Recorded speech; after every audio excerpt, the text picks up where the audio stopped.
Happy New Year!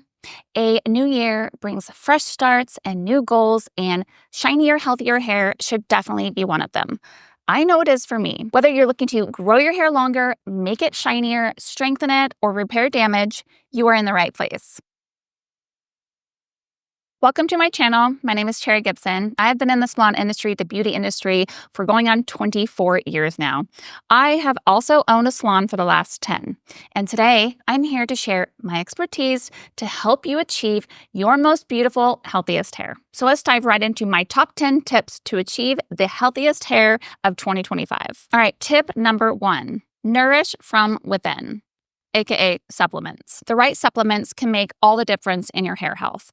I would consider adding collagen, biotin, fish oil, and in extreme cases, Nutrafol. I am currently taking all of the above, and I know that sounds extreme, but like I said, I am on a mission for 2025 to have the healthiest hair possible. I have taken Nutrafol in the past, and that is when my hair was the most healthiest. So I just started back on that, and it hasn't been quite a month, but I have already noticed a difference in my hair.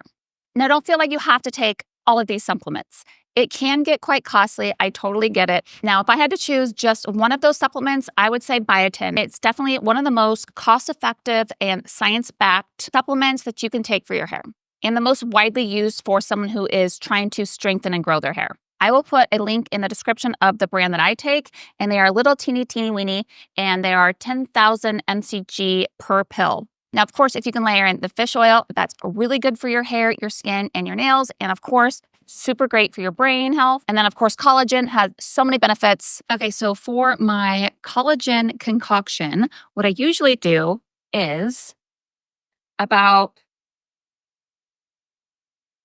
4 cups of flax milk. And I really like flax milk because it has omegas in it as well. Then I do 2 scoops of this vanilla collagen. I like to add a half a teaspoon of lion's mane.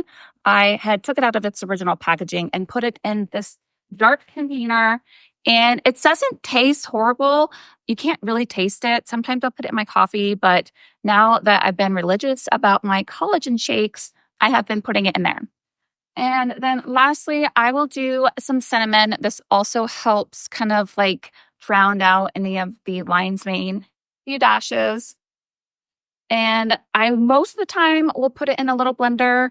Sometimes I'll just kind of like throw it in the fridge and let it marinate for a little bit and not blend it. Just depends on how fancy I want to be that day. It does not take but a tiny bit of mixing. It's not a ton. You could totally add it to like a protein shake. But for me, I'm drinking it more as like a supplement. Therefore, I like to have just a little amount to ensure that I actually drink it all. And sometimes I will drink it with my vitamins and sometimes I won't. But let me show you also what I do for my vitamin routine for my hair. I am taking 2 of these biotin. Technically, you really don't need to take more than 1, but you know, I'm a little extra. This is what I am taking for my fish oil. It comes in this, but to be honest, I am missing my original brand that I used to really like called Keon. They're much smaller and they don't really give you like that fish. I wouldn't say like a burp, it's not a burp, but like that fish taste that comes up afterwards. So I will be swapping this back out for my Keon brand after. This is a very good high quality brand though. I also am back on my Nutrafol, which I know this seems a lot. So you have to take 4 of these. If you're not somebody that really has issues with maybe like hair falling out or shedding or like extreme things like that, then you definitely don't need this. But I would, if you're any normal person, take fish oil is really good for your brain and biotin's good for your skin and your hair. And I put my vitamins every morning in this little tin to ensure that I do not forget to take them. So I could either take it with my little elixir, or, you know, just throughout the day. And that's usually what I do is like I grab a couple throughout the day. So I'm not like shoving like so many pills in my face at once. So cheers. This actually is really tasty. And like I said, if you wanted to blend it in with like a protein shake or throw in like maybe some banana or whatever, but I like it just like this. Try it out. I'm sure you'll love it too. And it has so many benefits, more than just helping your hair and your skin and your nails. All right, tip number 2. Switch to a silk or satin pillowcase. These types of pillowcases are really good to help reduce the friction and reduce the breakage while you sleep.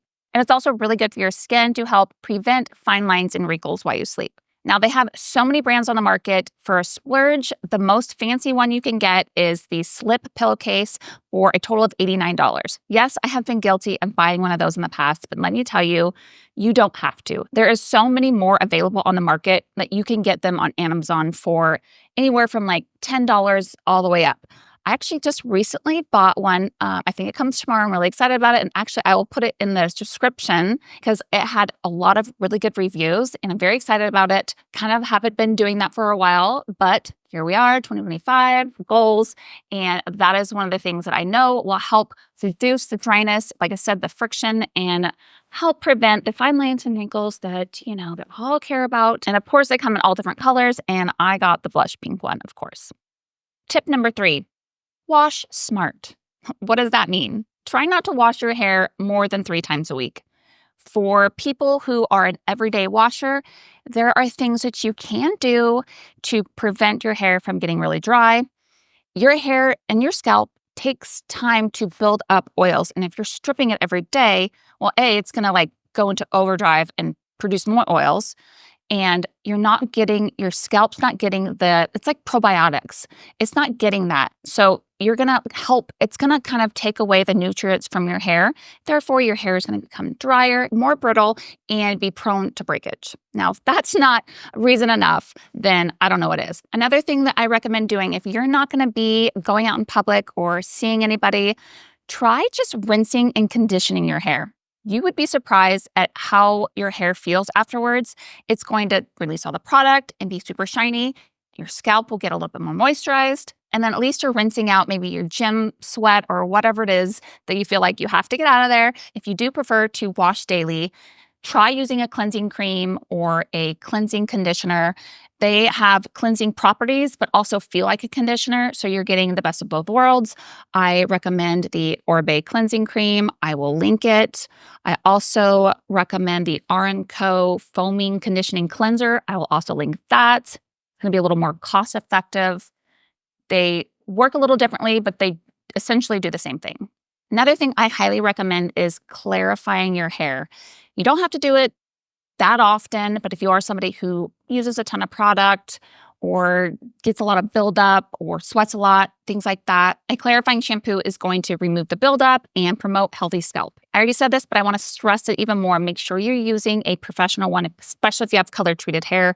You don't want to strip the color out of your hair. I also recommend the Orbe one for that. I think it's called the cleansing foam. I'll link it. It has volcanic ash. It's a foam-based. It is a little more expensive, but like I said, if you don't want to strip your hair, make sure you use a professional one. There's probably a ton out there other than that, but that is one that I have used in the past, and I actually have it in my shower right now. Another thing that you can do is condition your hair. That's going to release a lot of the product. Then shampoo it. Then condition it again. Now, if you're one of those people and you're going in and you're having to double cleanse because the first time it doesn't cleanse because you have so much product in there and you're just feeling why isn't my shampoo cleansing? Or why isn't my shampoo sudsing up? Try conditioning it. That's going to, like I said, release the product. Then your shampoo will actually suds up and emulsify a lot better. And then if you're someone with fine hair, you don't need to condition it again. But if you want a little bit more moisture, then end with a conditioner. Tip number 4, scalp love. Taking care of your scalp is just important as taking care of your hair. Think of it as part of your skincare routine. Your scalp needs love too. You should be exfoliating or scrubbing your scalp regularly. When you're shampooing, make sure you really get in there and scrub it really good. I also recommend using an exfoliating shampoo every now and then, or just an exfoliating scrub. I can put some links in the description as well for the ones I recommend. And they also have these little tools that help get in there and scrub, which I actually just ordered. So I'm really excited about that. It comes this week. I will also put a link in the description for that. Got it on Amazon. They have a bunch on there. If you go and you search, you can find some. But of course, go for the ones with the good reviews. Another thing you can do is make sure when you're brushing your hair that you're really brushing your scalp. This increases blood flow and helps promote healthier hair growth. Obviously, you want to make sure that you're using a gentle brush and you're not like scraping your scalp, but just, give your scalp some love with a little brush action. Not that big of a deal. Tip number 5, prioritize hair treatments. I recommend using a hair treatment or hair mask at least twice a month, especially if you have color treated hair. They also have thickening hair masks, strengthening hair masks, repair hair masks. Choose one, obviously, for your hair needs at the time.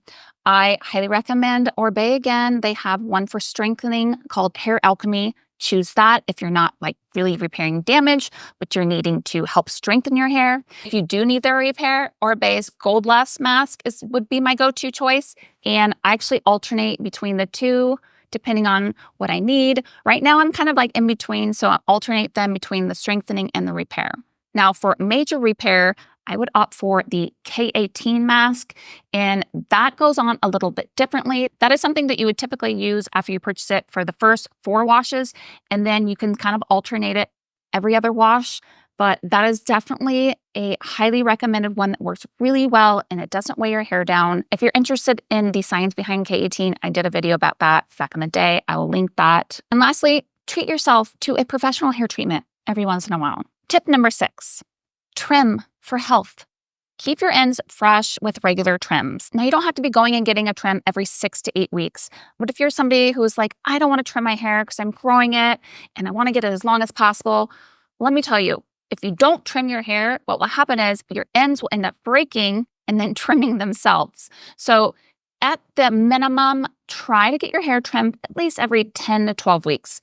Now, if you're somebody who is maintaining a blunter hairstyle, then I would opt for every 6 to 8 weeks. All right, if you've already learned a little something today, please give this video a thumbs up and don't forget to hit subscribe. All right, tip number 7, handle with care. Be gentle with your hair when you're brushing it wet. Your hair is the most delicate when it's wet, so just make sure that you're using a brush that's a wet brush or a detangling brush or a certain type of brush that's meant for brushing your hair while it's wet. And just take your time because your hair has a little bit more elasticity and it will snap and is a lot more fragile when it's wet. Now, when you're in the shower, make sure that you rinse your hair with cool water. It's not only going to seal your cuticle and add shine, it's also going to help prevent dryness and frizz and breakage. All right, tip number 8, go easy on the heat. Whenever possible, let your hair air dry to minimize heat damage. Try washing it at night and then styling it in the AM. Now, I would never recommend you going to bed with your roots wet. So if need be, hit your roots with a blow dryer and then air dry it the rest of the night. That will help you avoid that oily look that you get from air drying your hair. All right, always use a heat protectant. That's a non-negotiable when you're using heat.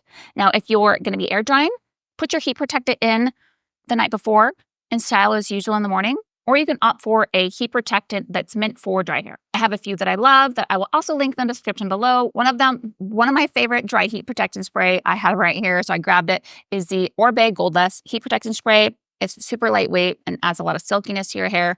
And I'll also put another more cost-effective one in the description as well. And lastly, when it comes to heat, make sure that you're using the lowest heat setting possible on your blow dryer, your curling iron, your flat iron for your hair type. Now, I'm not saying like put it all the way on to like 200. I would just say start with a lower setting and see what your hair can handle before blasting it with like 450. Tip number 9, color your hair wisely.